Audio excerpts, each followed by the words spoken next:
To get closer to the primaries, though, I mean, we are going to see these things coming out of like just people, you endorsing people or you being with people, people trying to use things that you've said and done. So we do have to talk about that while I have you on, right? Because right, you've been accused of calling Orthodox Jews inbred, comparing Zionists to neo-Nazis, dismissing reports of sexual violence on October 7th, saying, I believe the quote, and say it, don't spray it. How do you feel about Phil DeFranco? He's cool, isn't he? I mean, I know he's like an internet legend, but in addition to that, he seems like a cool guy, you know? He's not like a hyper communist or whatever, but he's cool, I think. Once again, it could be a clip, so we'll get to that. It doesn't matter if it happened on October 7th. It doesn't change the dynamic of me and posting that Hamas is 1,000 times better than Israel.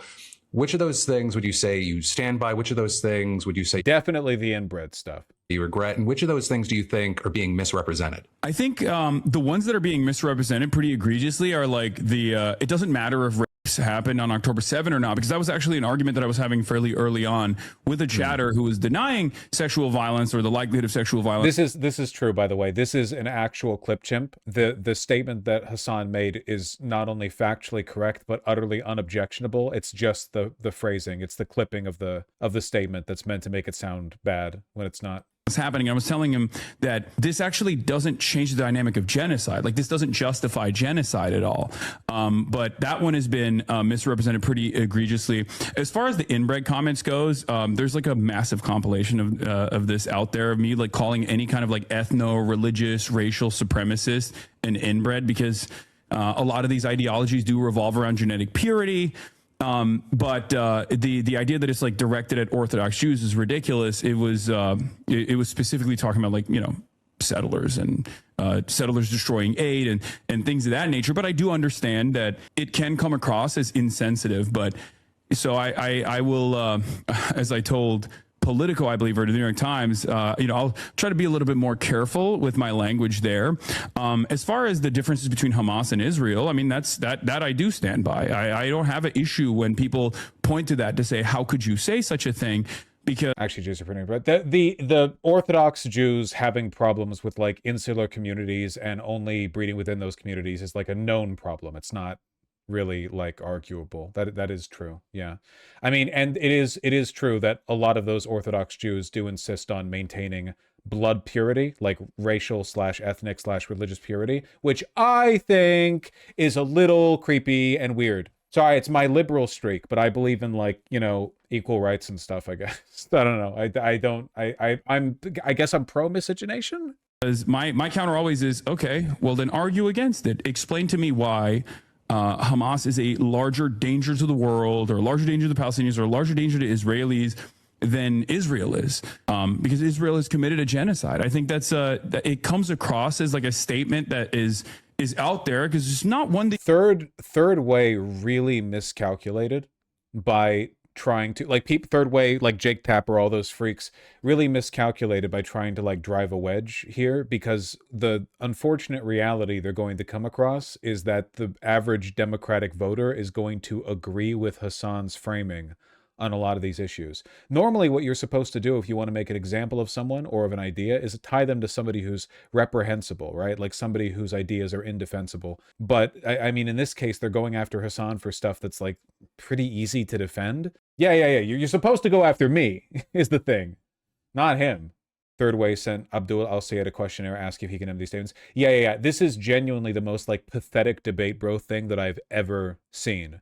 They sent a Senate candidate a questionnaire letter asking him to specifically denounce all of these out of context statements by Hasan. It's so pathetic. Oh, you're going to accept an endorsement from Hasan? Here's everything we've clip-chimped ever. Can you say, like, this would be considered pathetic even in streamer beefs, even in the context of streamer drama. Like, I want you to, it's so new levels of muling wimp. Yeah, I just can't imagine, even if you had a point, you know what I mean? Like, imagine if there was I'm trying to think of like what a comparison, okay? Like, let's try to flip the script on this a little bit. Imagine that there was a Senate or House candidate that Destiny canvassed for, like Destiny's Community or whatever, which he's done before, you know? And then I was like, I don't like that. So I was like, excuse me, Mr. Representative-to-be, if that is your real name. Here are 87 clips of Destiny saying something objectionable. Now we're going to play through everyone. Like,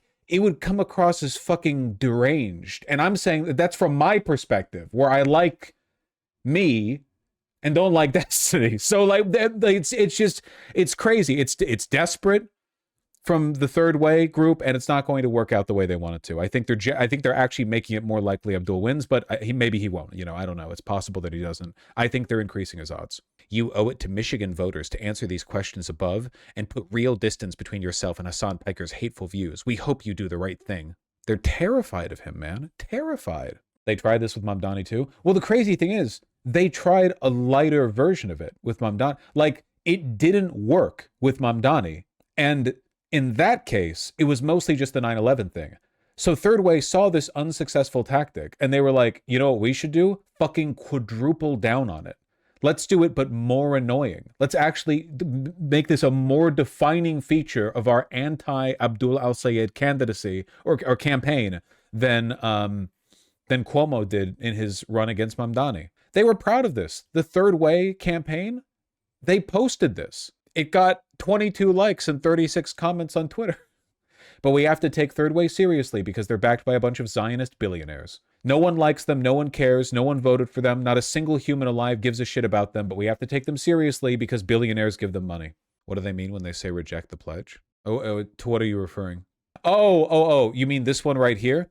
The Third Way in the past said that the Democratic Party needs to abandon litmus tests, but because they're hypocritical piece of shit corporate Zionist deep state fucks, they don't actually believe in anything. So they said, we should abandon litmus tests, like requiring politicians to not think it's good to do genocide. But now they're like, this is the most litmus testy anyone has ever been ever. Is there a reason you and Hasan don't interact? Yeah, one time we were walking past each other at TwitchCon, and I shoulder checked him, and he stumbled, and he looked like a bitch. He was super embarrassed about it. Everyone could tell because his Twitch live feed, his like live stream camera, it like shuddered, you know? But ever since then, it's been like, it's, and I understand it, you know? Yeah, I get it. I believe that without question. I choose to believe this, yeah? I've never been to TwitchCon. It's true, though. It did happen at TwitchCon. I think he's mad your head's bigger. I'm mad that his head's smaller. So, you know, proportionally makes him look like a cartoon character. Not in a bad way. Isn't he much larger than you in height and muscles? I don't think so. I don't think that's true. That sounds fake to me. Yeah, Hasan's 6'4", whereas I'm 74 inches tall. That was a lot of text. This one's too good not to bring up. This one's generational. The MAGA movement is so fucking dead, dog. Have you tried peptides? Can I be real with you? I think drinking coffee is good and all, but if you get too deep in the weeds on self-improvement, I actually think it makes you a fucking loser, and you are actually making yourself worse for it. It would be like, if you want to get better at basketball, work on your game.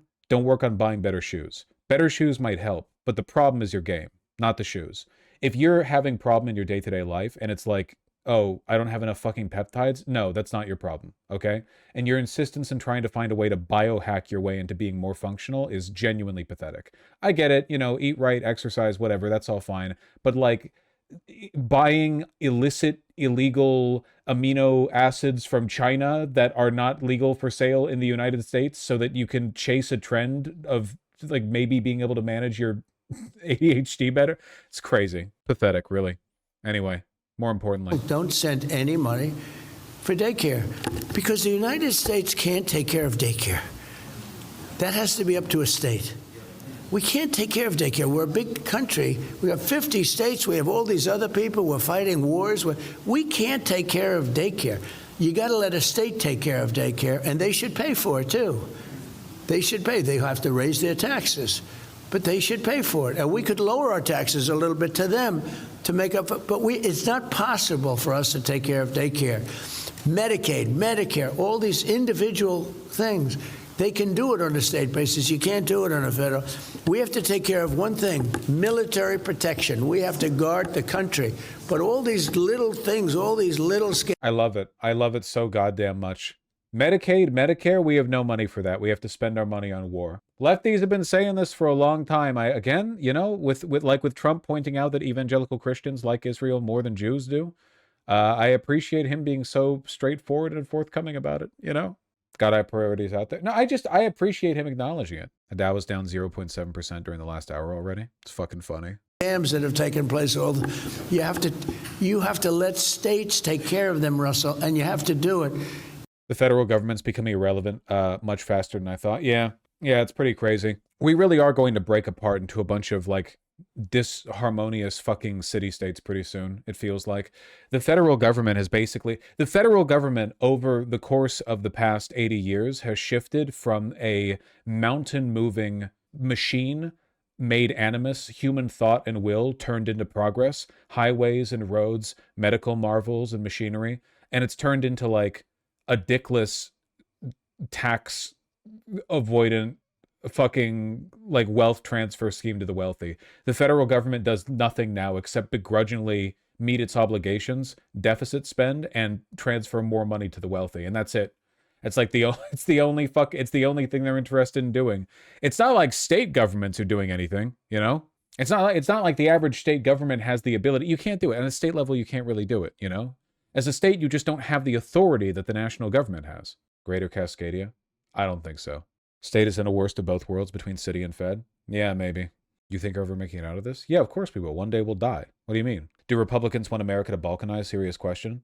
To modern capitalists, the nation is irrelevant because they can move across borders. If you're a billionaire, you can move between countries effortlessly. There's nothing, you can go anywhere you want. You never have to worry about your rights or your ability to travel freely. The nation is irrelevant because the way you make your money is by manipulating a global financialization scheme, right? You know, you don't have to produce anything. You don't have to make anything. So I don't think they care about the nation. I think they care about the markets. I think they care about where the money goes in like a very abstract sense, which dollar, you know, which currency to invest in, to pay attention to the markets of. And apart from that, they don't really care. So like the breakup of the United States wouldn't really mean much. I imagine to the average American oligarch, it would just mean it would be easier to fuck children. You know, a significant number of the children that Epstein and Ghislaine Maxwell trafficked were children taken from the post-Soviet Union states, right?